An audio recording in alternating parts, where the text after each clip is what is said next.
एक गांव में एक बहुत गरीब आदमी रहता था। वह जंगल से लकड़ियां काटकर बेचता, लेकिन कमाई इतनी कम होती कि कई बार वह और उसकी पत्नी भूखे ही सो जाते। एक दिन मजबूरी में उसने फैसला किया कि वह रोजी की तलाश में दूर शहर जाएगा। पत्नी ने सब्र के साथ उसे रुखसत किया।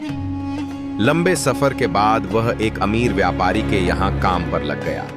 उसने 20 साल तक ईमानदारी और मेहनत से ऊंटों की देखभाल की। एक दिन घर की याद आई तो उसने वापसी की इजाजत मांगी। व्यापारी उसकी वफादारी से खुश हुआ और उसे माल दौलत देकर विदा किया।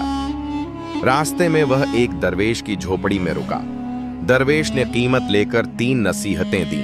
पहली, जब तारे एक कतार में दिखे वहां मत रुकना। दूसरी, जो ज्यादा मीठा बोले और आंखों में चालाकी हो उससे दूर रहना। तीसरी, सब्र करना लेकिन किसी को कत्ल मत करना। एक रात उसने आसमान में तारे एक सीधा कतार में देखे और पहाड़ पर चला गया। सुबह पता चला कि नीचे पूरा गांव बाढ़ में डूब चुका था। दूसरी बार एक आदमी ने बड़ी खुशामद से उसे ठहराया, लेकिन आंखों की चमक देख वह वहां से हट गया। आधी रात को वही आदमी खंजर लेकर बिस्तर पर वार करता दिखा। आखिरकार वह अपने गांव पहुंचा।